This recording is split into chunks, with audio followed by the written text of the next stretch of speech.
Na sequência, daremos início, então, ao painel 3, que tem como título Sumário Executivo dos Investimentos Chineses no Brasil e no Mundo. Neste painel será lançado oficialmente o mais novo estudo do CEBC sobre o tema. Convidamos, então, o palestrante e autor do estudo, Túlio Cariello, coordenador de análise e pesquisa do Conselho Empresarial Brasil-China. Túlio. Boa tarde a todos. Primeiramente, gostaria de agradecer aí, aos patrocinadores e ao CEBC pela organização do evento, né? Como foi falado aqui, a ideia, então, é apresentar essa pesquisa que foi colocada na pastinha que vocês receberam, né? Que é parte de um programa de pesquisa que o CEBC faz desde 2011. Então, quer dizer, a gente já tem uma série de estudos sobre esse assunto, a gente tenta aprimorar a cada nova edição. E a ideia hoje é realmente fazer mais um sumário dessa pesquisa, porque são, enfim, muitos dados, né? E eu não vou me ater necessariamente a um ou outro investimento específico, mas sim apresentar o quadro geral dos investimentos chineses no Brasil, para, em seguida, contextualizar esses investimentos em escala global, né? E antes de começar, de fato, a apresentar a pesquisa, eu acho que vale a pena fazer algumas notas metodológicas aqui. Por que o Conselho começou a fazer esse estudo inicialmente, né? O primeiro ponto é que, na época que a gente começou a fazer, em 2011, não tinha uma base de dados que fosse abrangente o suficiente para poder captar todos os investimentos. Então, a gente desenvolveu uma metodologia própria, né? Como essa metodologia é feita? A gente faz um monitoramento diário dos investimentos chineses no Brasil, via imprensa nacional e internacional. Em seguida, a gente entra em contato com as empresas, né? Como a gente sabe, muitas vezes as notícias que são veiculadas nos jornais, elas faltam assim, alguns detalhes importantes, então é importante realmente fazer esse contato com as empresas. Em seguida, a gente faz uma base de dados, né, com esses investimentos, para poder, enfim, colocar aí as questões mais importantes, como a forma de entrada, o valor, a área geográfica que esses investimentos estão localizados e os setores, por exemplo, né? E, além disso, também consideramos investimentos anunciados e confirmados. Os anunciados são investimentos que não necessariamente foram colocados em prática, mas que têm possibilidade de se concretizar futuramente, e os confirmados são aqueles que, de fato, já estão em operação, né? E, além disso, tem duas perspectivas de perceber isso. A primeira delas é por número de projetos e por valor de projetos, né?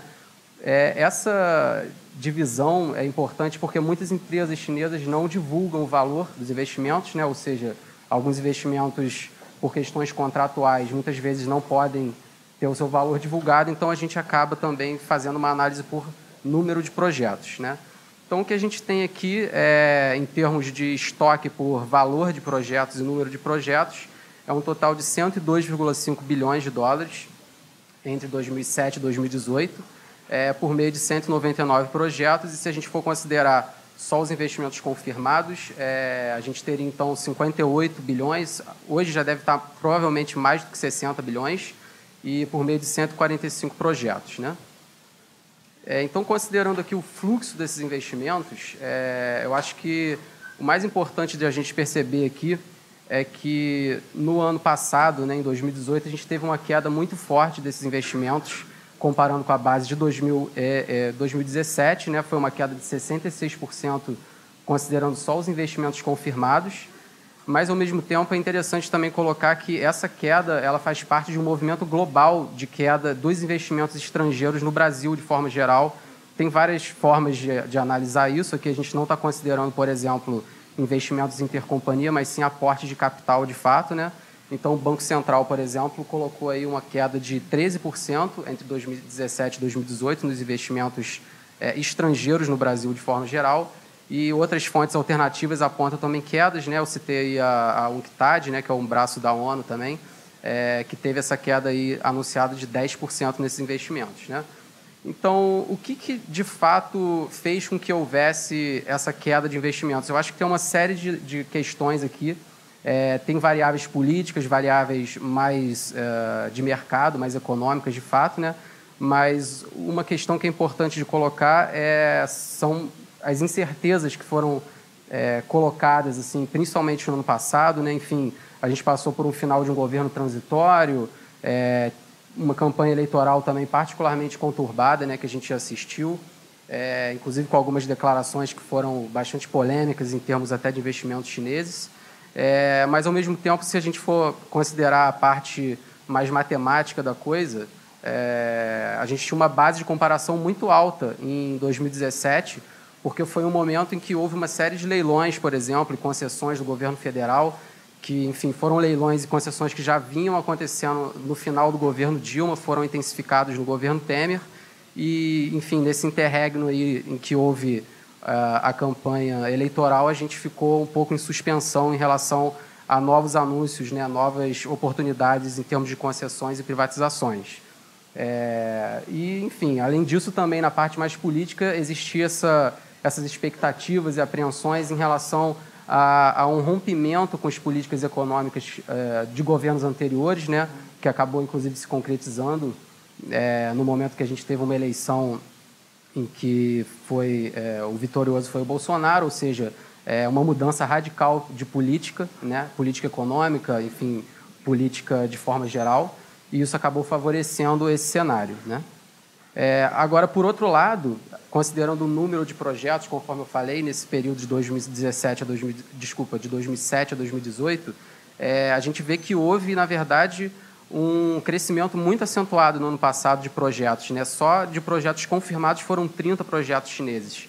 Então, a gente acaba percebendo que, por exemplo, a questão política, né, aquelas declarações mais polêmicas, elas tiveram pouco ou nenhum efeito sobre os investimentos chineses de forma geral, porque realmente a forma com que esses chineses enxergam o Brasil é muito pragmática, é muito voltada para o mercado realmente, né? Ou seja, se surgirem oportunidades, os investidores chineses vão ter interesse de aportar, principalmente em setores em que eles já são competitivos, né? Como é o caso do setor de energia, que a gente viu aí nesses últimos anos, bilhões de dólares sendo investidos aqui no país, né? Principalmente por empresas como China Tree Gorges e State Grid, né? E outras também de áreas de renováveis, como a BYD, que também é um caso muito interessante. Então, eu acho que é interessante fazer essa análise por valor e por número, porque realmente o resultado final é diferente dependendo da forma como a gente enxerga isso, né? Em relação à análise setorial, eu estou considerando aqui só o ano de 2018, né, para a gente ver que, mais uma vez, o setor de energia foi o que mais atraiu investimentos, sem dúvida alguma, né, com um destaque muito forte para empresas como a State Grid e a China Tree Gorges, que eu comentei. A gente fez um esforço de entrar em contato diretamente com essas empresas para poder saber, enfim, os valores que foram investidos em 2018, e a gente chegou à conclusão que eles investiram só no ano passado por volta de 1,7 bilhão de dólares aqui no Brasil, né? Que é um valor particularmente alto, se considerar o quadro geral. Mas, ao mesmo tempo, apesar desse investimento muito forte na área de energia, tem uma série de outros setores também que têm recebido investimentos, né? Inclusive setores que têm muito interesse chinês, interesse de projetos futuros, né? Como, por exemplo, o setor de infraestrutura, logística, indústria, e até no ano passado alguns investimentos muito interessantes da área de tecnologia, com a vinda, por exemplo, da Tencent, né? Então, eu acho que muitas vezes a gente observa esses investimentos de forma geral, como se fosse os investimentos em energia, né, majoritários, mas, ao mesmo tempo, é porque a característica desses investimentos, ela em si, muito volumosa, né? São investimentos muito altos, né? Ou seja, imagine que para você fazer uma linha de transmissão que corta o Brasil de norte a sul, o valor desse investimento ele vai ser muito maior do que, por exemplo, uma empresa chinesa que vem investir numa fábrica ou algo do tipo. Em relação à forma de ingresso desses investimentos, de 2007 a 2018, o que a gente viu particularmente no ano passado foi uma retomada aí gradual dos investimentos em Greenfield, que é uma coisa, eu acho, muito positiva, né, que aporta novos investimentos, criando novos empregos, né, cria também uma série uma rede de conectividade entre empresas locais e empresas chinesas, empresas estrangeiras que estão em operação no Brasil também. Mas, ao mesmo tempo, a gente vê que, desde 2013, tem havido um crescimento quase que constante dos investimentos via fusões e aquisições também, né, que geralmente, principalmente nos anos anteriores, aí na base de 2013 a 2016, que foram investimentos mais relevantes feitos por fusões e aquisições, né, por conta daqueles leilões e privatizações que eu comentei no início, né? Essa parte aqui eu acho particularmente interessante, porque é uma análise geográfica, considerando só os investimentos confirmados, né? Então, evidentemente, a gente vê aqui que o estado de São Paulo é o que mais atraiu investimentos nesses últimos anos, mas o que mais me chama atenção aqui é a rápida expansão desses investimentos no Brasil, né? Ou seja, em praticamente 10 anos, os investidores chineses já investiram em praticamente todo o país. Eu acho que são só 4 estados que ainda não tiveram investimentos chineses, até onde a gente sabe, né? Pode ser que haja e a gente não tenha conhecimento, mas, como eu falei, eu acho que a velocidade, né? Ou seja, eles passaram a investir aqui no Brasil de forma mais incisiva, assim, desde 2010, né? Ou seja, em praticamente 8 anos, eles conseguiram fazer investimentos em todo o país, né? Enfim, agora, falando mais também para contextualizar, queria colocar o quadro aqui dos investimentos chineses no contexto global, né? Esse gráfico aí é um gráfico oficial, né? Existe uma série de dados também sobre isso, né? Não é uma fonte única, mas eu optei por usar o dado aqui do MOFCOM, que é o Ministério do Comércio Chinês, que também compila essas informações. E o que a gente vê é que desde 2009 tem havido um crescimento constante, né? Com um pico muito considerável e visível no gráfico em 2016 e uma forte queda de 2016 para 2017, com uma estabilização aí, com crescimento marginal entre 2017 e 2018, né? Então, o que causou essa queda, né, após um movimento tão constante de crescimento, né? Eu acho que o primeiro ponto importante aqui de ressaltar é que essa queda está muito mais em linha com uma política doméstica da China do que necessariamente com uma falta de interesse ou de atratividade de investimentos no exterior. Porque em 2016, particularmente, houve uma série de investimentos chineses feitos por empresas que muitas vezes estavam investindo em áreas que não eram necessariamente do seu setor, né? Ou seja, em áreas que fugiam do seu core business. E o governo chinês passou, de uma certa forma, a controlar a saída desses capitais, né, que, inclusive, em muitas matérias de jornal também são chamados de capitais, né, de investimentos irracionais. Então, houve, de fato, aí essa estabilização entre 2017 e 2018. Mas, ao mesmo tempo, também é importante colocar que tem algumas questões do cenário internacional também, principalmente da relação dos Estados Unidos com a China, que favoreceram também um movimento de queda nos investimentos nesses últimos anos, muito por conta do conflito comercial, né, que chamam de guerra comercial entre Estados Unidos e China, que, na verdade, é uma guerra, um conflito também que já tem características tecnológicas e políticas cada vez mais evidentes, né, e que causou esses spillovers aí, inclusive em outros países também, por uma questão de alinhamento com a China ou com os Estados Unidos.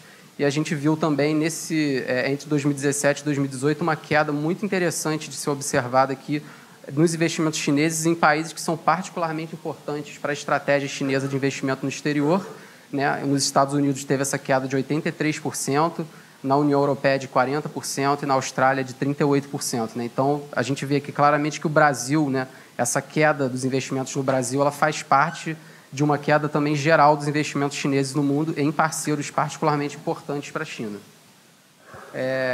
Aqui, no caso, são os investimentos chineses na América Latina. Né? O que a gente vê aqui realmente é um fluxo muito irregular de investimentos, né? Uma hora sobe, uma hora desce. Então, a gente não pode falar aqui de tendências de investimentos chineses na América Latina, porque realmente não tem essa perspectiva de crescimento constante ou de queda. Né? Realmente são resultados mistos ano a ano. Né? Mas o mais interessante de ver aqui é que entre 2017 e 2018, novamente, né, foi a maior queda, né, de 58% desde 2010. Né? E o Brasil também muito em linha com essa situação. Mas, ao mesmo tempo, apesar dessa queda nesses últimos anos, é interessante a gente ver que o Brasil é, sem dúvida, o grande centro de gravidade dos investimentos chineses na América Latina, né? Em termos de estoque, né? Considerando de 2007 a 2018, sendo seguido pelo Peru e pela Argentina. Né? Outras bases de dados consideram, enfim, tem algumas mudanças entre o segundo e o terceiro lugar, mas o fato é que o Brasil está sempre aí em primeiro, com praticamente metade desses investimentos. Né?